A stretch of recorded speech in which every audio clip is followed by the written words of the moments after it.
Bismillahirrahmanirrahim. Assalamualaikum warahmatullahi wabarakatuh.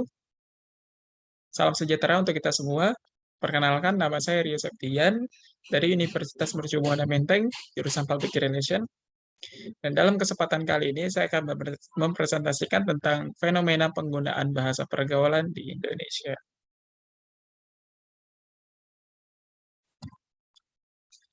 Sebenarnya bahasa gaul sendiri itu sudah ada sejak lama, namun penyebutan istilah bahasanya yang berbeda. Dahulu, bahasa gaul lebih dikenal sebagai bahasa prokem. Bahasa prokem ini populer sekitar tahun 1980-an. Awalnya, bahasa gaul digunakan oleh kelompok-kelompok tertentu saja. Hanya digunakan oleh beberapa kelompok tertentu karena tujuan awal adanya bahasa ini agar anggota kelompok tersebut sajalah yang mengetahui maknanya. Setiap kelompok memiliki ciri khas bahasa gaul mereka sendiri, sehingga orang yang bukan anggota kelompok tersebut tidak mengetahui makna bahasa yang mereka gunakan dalam berkomunikasi. Bahasa gaul dapat dikatakan sebagai kode-kode tertentu yang hanya dimengerti oleh segelintir orang saja. Bahasa gaul ini memunculkan istilah-istilah baru. Munculnya istilah baru ini dikarenakan adanya modifikasi dan bahasa dari bahasa Indonesia yang memiliki makna yang dapat berbeda dengan makna asli bahasa Indonesia. Namun, karena terlalu sering menggunakan bahasa gaul, ini mengakibatkan orang-orang yang tidak berada dalam kelompok tersebut akan mengamati bahasa mereka. Mereka yang bukan anggota kelompok lama-kelamaan akan mengerti bahasa yang mereka gunakan karena kerap mendengar bahasa tersebut. Definisi bahasa. Menurut Kamus Besar Bahasa Indonesia, secara terminologi mengartikan bahasa sebagai sistem lambang bunyi yang arbitrer yang digunakan oleh anggota suatu masyarakat untuk bekerja sama, berinteraksi, dan mengidentifikasi diri. Menurut Keraf, dalam Semara Padipa, memberikan dua pengertian bahasa. Pengertian pertama menyatakan bahasa sebagai alat komunikasi antara anggota masyarakat berupa simbol bunyi yang dihasilkan oleh ucap manusia.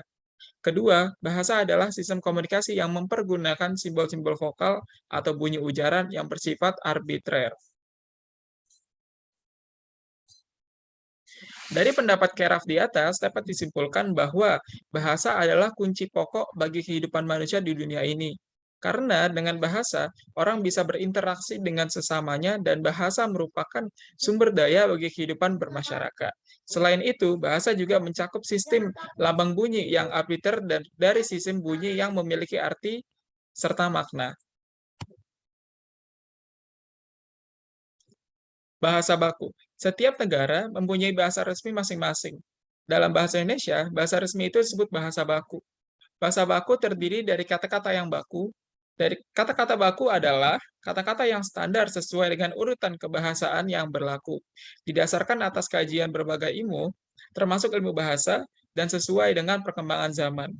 Dengan kata lain, bahasa baku adalah bahasa yang menjadi bahasa pokok, yang menjadi bahasa standar dan acuan yang digunakan sehari-hari pada bahasa percakapan maupun bahasa tulisan.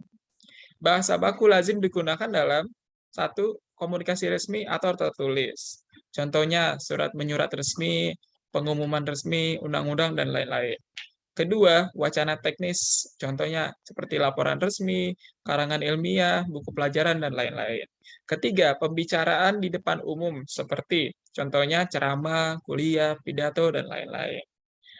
Dan keempat, pembicaraan dengan orang-orang yang dihormati dan sebagainya, atau formal. Contohnya guru terhadap murid, atau saat sedang rapat di instansi tertentu, atau pembicaraan kenegaraan.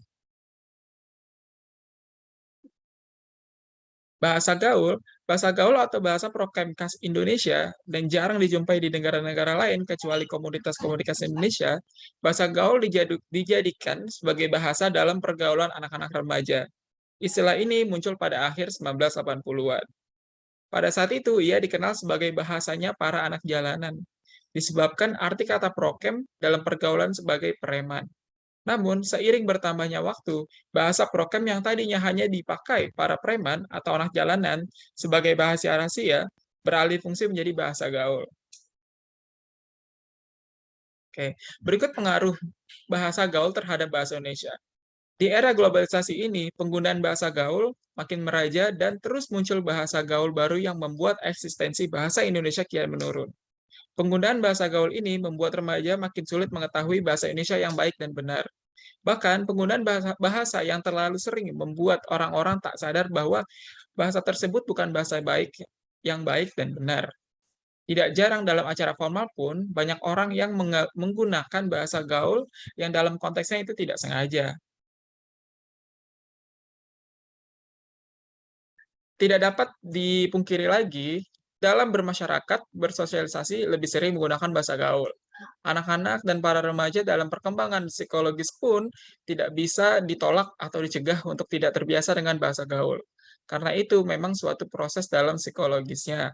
Dengan kata lain, penggunaan bahasa gaul tidak bisa dihilangkan atau cegah perkembangannya. Nah, berikut adalah cara mengatasi perkembangan bahasa gaul. Yang dapat kita lakukan yaitu, satu, memberi pengertian yang lebih mendalam akan pentingnya berbahasa yang baik dan benar. Kedua, menanamkan sikap cinta bahasa sendiri pada anak-anak atau remaja dengan berbagai cara. Contohnya, mengadakan lomba puisi, dan lain-lain. Ketiga, adanya inisiatif dan kemauan yang kuat dari dalam diri sendiri. Oke, untuk kesimpulan, jadi keberadaan bahasa gaul memang sangat mengganggu eksistensi bahasa Indonesia. Namun di sisi lain, kita tidak bisa mencegahnya apalagi di kalangan anak-anak dan remaja karena perkembangan psikologis keduanya menuntut mereka agar diakui di masyarakat dan salah satunya dengan mengikuti tren bahasa gaul itu sendiri. Oleh karena itu, perkembangan bahasa gaul tidak dapat dicegah, tetapi dapat diminimalisir jika kita kembali meningkatkan eksistensi bahasa Indonesia itu sendiri. Adapun saran yang dapat disampaikan, dari simpulan di atas merumuskan saran sebagai berikut. Pertama, hendaknya lebih diadakan pemahaman yang lebih kepada anak-anak dan remaja. Kedua, mulailah dari diri sendiri untuk membudidayakan bahasa Indonesia dan meningkatkan kembali eksistensinya. Oke, berikut daftar referensi materi yang saya sampaikan. Jika teman-teman ingin melihat lebih lengkap, bisa mengunjungi link-link yang sudah saya tautkan di dalam slide ini. Sekian dari presentasi saya hari ini. Mohon maaf jika ada kesalahan kata dan pengucapan. Wassalamualaikum warahmatullahi wabarakatuh.